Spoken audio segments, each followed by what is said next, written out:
Hello friends, आज हम बात करने वाले हैं हरियाणा जीके स्पेशल।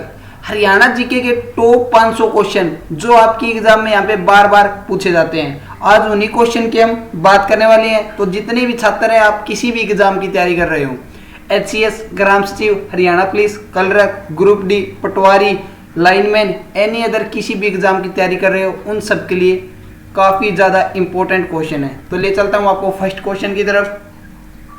तो फर्स्ट क्वेश्चन हमारा, हरियाणा साहित्य अकादमी का गठन कब हुआ?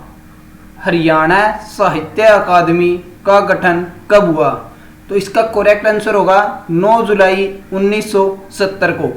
9 जुलाई 1970 को साहित्य अकादमी का गठन हुआ था हरियाणा के अंदर।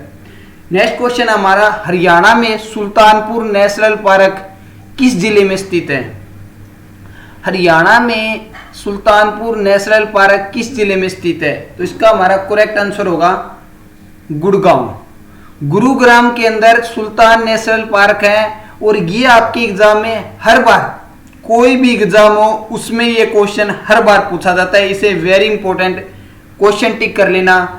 जब मैं आपको पीडीएफ प्रोवाइड करवाऊंगा, जब, या आप अपनी कॉपी में भी नोट डाउन कर सकते हो कि इस क्वेश्चन को वेरी वेरी इंपॉर्टेंट लगाकर, कि सुल्तानपुर नेशनल पार्क गुरुग्राम में स्थित है। नेक्स्ट क्वेश्चन हमारा, हरियाणा में अंतर्राष्ट्रीय क्राफ्ट मेला कहाँ लगता है? हरियाणा में अंतर्राष्ट्रीय क्राफ्ट मेला कहाँ लगता है? तो ये लगता है भी फरीदाबाद के अंदर, और ये सूरजकुंड मेला लगता है। ये आपको ध्यान रखना है। पूछ ले कि कौन सा क्राफ्ट मेला लगता है, तो सूरजकुंड क्राफ्ट मेला लगता है, और ये फरीदाबाद के अंदर लगता है। हरियाणा के फरीदाबाद जिले में ये मेला लगता है। ये भी आपको ध्यान रखना है। हरियाणा में कलेसर राष्ट्रीय उद्यान किस जिले में स्थित है? हरियाणा में कलेसर राष्ट्रीय उद्यान किस जिले में स्थित है? तो इसका जो हमारा करेक्ट आंसर है वो है यमुनानगर। तो यमुनानगर जिले के अंदर कलेसर राष्ट्रीय उद्यान स्थित है। ये आपको ध्यान रखना है। ये भी वेरी इंपॉर्टेंट क्वेश्चन है। आपके पार्क से लेकर गुरुद्वारे और मंदिर से लेकर वेरी वेरी इंपॉर्टेंट क्वेश्चन है। जितने भी गुरुद्वारे, मेले और राष्ट्रीय उद्यान है वो रट कर जाना, आप किसी भी एग्जाम का एग्जाम देने जा रहे हो तो। नेक्स्ट क्वेश्चन हमारा, हरियाणा में मोर और चिंकारा प्रजनन केंद्र कहाँ है? हरियाणा में मोर और चिंकारा प्रजनन केंद्र कहाँ है? तो इसका जो हमारा करेक्ट आंसर होगा वो होगा झाबुआ। झाबुआ ये कहाँ पर है? ये है रेवाड़ी के अंदर। तो रेवाड़ी में एक गांव है झाबुआ। तो झाबुआ में मोर और चिंकारा प्रजनन केंद्र है। ये आपको ध्यान रखना है। पूछ ले कि कौन सी डिस्ट्रिक्ट में है, तो रेवाड़ी डिस्ट्रिक्ट में। तो रेवाड़ी डिस्ट्रिक्ट में भी कहाँ पर है? तो झाबुआ गांव के अंदर है। ये आपको ध्यान रखना है। और मोर और चिंकारा प्रजनन के अंदर है ये। नेक्स्ट क्वेश्चन हमारा, हरियाणा का सबसे चर्चित और लोकप्रिय लोक कवि किसे माना जाता है? हरियाणा का सबसे चर्चित और लोकप्रिय लोक कवि किसे माना जाता है? तो इसके ऑप्शन है, तो इसका हमारा करेक्ट आंसर होगा पंडित लक्ष्मीचंद। पंडित लक्ष्मीचंद को लोकप्रिय कवि माना जाता है, और ये सबसे ज्यादा चर्चा में रहने वाले कवि हैं। नेक्स्ट क्वेश्चन है, हरियाणा में गिद्ध संरक्षण एवं प्रजनन केंद्र कहाँ स्थित है? हरियाणा में गिद्ध संरक्षण एवं प्रजनन केंद्र कहाँ स्थित है? तो इसका जो करेक्ट आंसर है वो है पिंजौर। तो पिंजौर के अंदर गिद्ध संरक्षण और प्रजनन केंद्र है, और ये पंचकुला के अंदर पड़ता है। पंचकुला के अंदर पिंजौर है। जब हम शिमला की साइड जाते हैं उस साइड में ये पड़ता है पिंजौर। पंचकुला के होकर हम जाते हैं, पंचकुला से थोड़ी आगे निकलने पर पिंजौर की पहाड़ियाँ आ जाती है। तो वहाँ पे गिद्ध संरक्षण है, प्रजनन केंद्र है। नेक्स्ट क्वेश्चन हमारा, हरियाणा केंद्रीय विश्वविद्यालय कहाँ स्थित है? हरियाणा केंद्रीय विश्वविद्यालय कहाँ स्थित है? तो ये है जाटपाली के अंदर। ये जाटपाली कहाँ पर है? महेंद्रगढ़ में। महेंद्रगढ़ में जाटपाली एक स्थान है, वहाँ पे आपका हरियाणा केंद्रीय विश्वविद्यालय स्थित है। नेक्स्ट है हमारा क्वेश्चन, हरियाणा में मगरमच्छ प्रजनन केंद्र कहाँ स्थित है? हरियाणा में मगरमच्छ प्रजनन केंद्र कहाँ स्थित है? तो इसका जो करेक्ट आंसर है भोर सोनदाम। भोर सोनदाम के अंदर ये प्रजनन केंद्र स्थित है मगरमच्छ का। और ये कहाँ पर है? ये आपके कुरुक्षेत्र डिस्ट्रिक्ट में पड़ता है। ये भी आपको ध्यान रखना है। किस टाइप से भी पूछ सकता है कि मगरमच्छ प्रजनन केंद्र कौन से जिले में है, तो आपको करेक्ट आंसर करना है कुरुक्षेत्र। यदि आपको ऑप्शन में 4 और ऑप्शन दे दे, कुरुक्षेत्र ना दे, भोर सोनदाम और 3 ऑप्शन और दे दे, तो उसमें आपको correct answer option number A भोर सोनदाम ही करना है। नेक्स्ट है हमारा, हरियाणा में इंडियन नेशनल डिफेंस यूनिवर्सिटी कहाँ बन रही है? हरियाणा में इंडियन नेशनल डिफेंस यूनिवर्सिटी कहाँ बन रही है? तो ये बन रही है गुरुग्राम के अंदर, बिनोला में। बिनोला के गुरुग्राम में इंडियन नेशनल डिफेंस यूनिवर्सिटी बनाई जा रही है। ये आपको ध्यान रखना है। नेक्स्ट क्वेश्चन हमारा, कौन सी नदी हरियाणा की पूर्वी सीमा निर्धारित करके उत्तर प्रदेश से अलग करती है? कौन सी नदी हरियाणा की पूर्वी सीमा निर्धारित करके उत्तर प्रदेश से अलग करती है? तो ये कौन सी नदी है अभी? यमुना नदी। यमुना नदी उत्तर प्रदेश से अलग करती है हरियाणा को। नेक्स्ट क्वेश्चन है, हरियाणा किन अक्षांक के बीच स्थित है? हरियाणा किन अक्षांक के बीच स्थित है? तो इसका करेक्ट आंसर है 27.39 से 30.55 उत्तरी अक्षांश।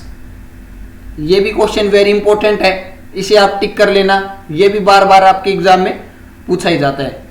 बस आपसे नेक्स्ट क्वेश्चन पे जाने से पहले एक छोटी सी रिक्वेस्ट करता हूँ कि चैनल पर पहली बार आए तो चैनल को सब्सक्राइब जरूर कर लेना, बेल आइकन को प्रेस कर लेना, ताकि आने वाली हर वीडियो की अपडेट आपको टाइम टू टाइम मिलती रहे।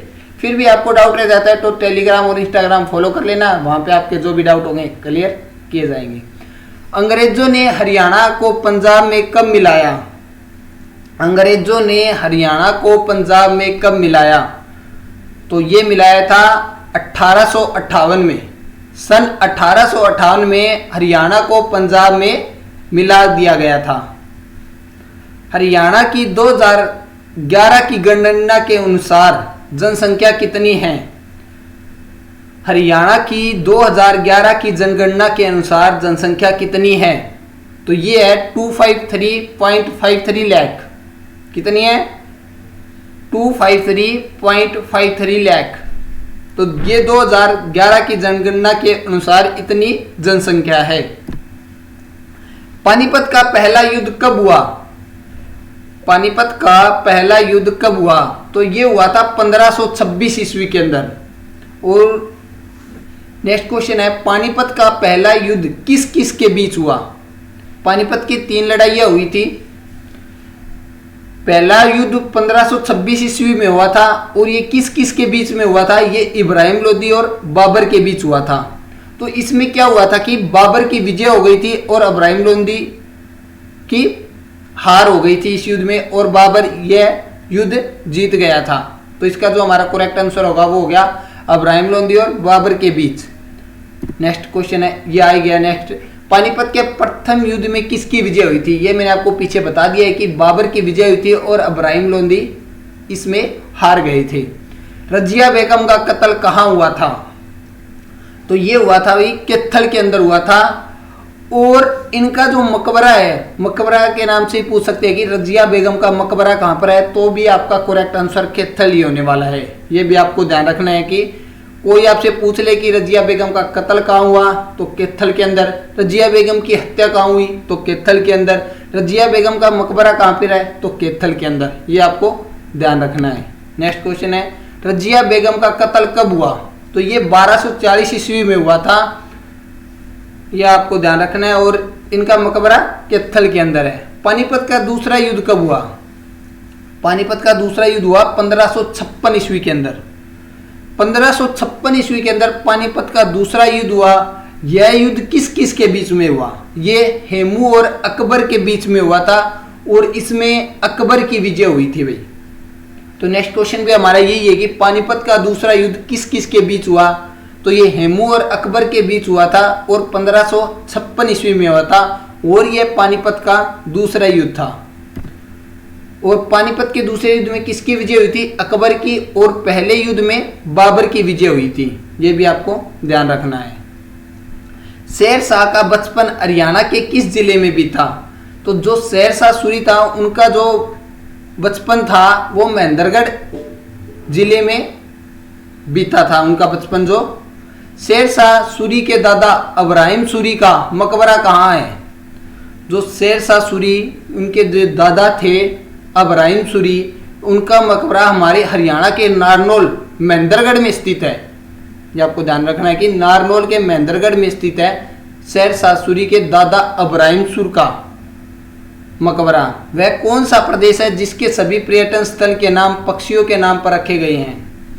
वह कौन सा प्रदेश है जिसके सभी पर्यटन स्थलों के नाम पक्षियों के नाम पर रखे गए हैं? तो वह कौन सा है? वो है हमारा हरियाणा, जहाँ दूध दही का खाना, ये आपको ध्यान रखना है। तो यह थे फ्रेंड्स आज के कुछ 30 क्वेश्चन। ऐसे ही हम आपके टॉप 500 क्वेश्चन करने वाले हैं। टॉप 500 डेली के डेली आपको 30 से 40 क्वेश्चन मिलने वाले हैं और फिर लास्ट में हम इसकी एक कंबाइन वीडियो बना देंगे जो भी, क्योंकि जब एग्जाम आएगा तब इसकी एक कंबाइन वीडियो बना देंगे ताकि आपको ज़्यादा प्रॉब्लम ना हो, अलग अलग वीडियो ना देखनी पड़े। फिलहाल अभी आप इसी से तैयारी करते रहो। डेली के 30 से 40 क्वेश्चन, आपको ज़्यादा मेहनत भी नहीं करनी पड़ेगी और लोकल क्वेश्चन है, ताकि वन लाइनर इसलिए लेकर आए हैं ताकि आपको ज़्यादा कन्फ्यूजन ना हो। और साथ ही साथ आपको बता दूं कि हमारे चैनल पर हरियाणा की करंट अफेयर और हरियाणा की इंग्लिश की वोकैबुलरी की क्लास भी मिलती है, वो भी आप लगा सकते हो। तो यह थी फ्रेंड आज की वीडियो। आई होप वीडियो आपको अच्छी लगी होगी। तो मिलते हैं फ्रेंड्स नेक्स्ट वीडियो में, तब तक के लिए जय हिंद जय भारत।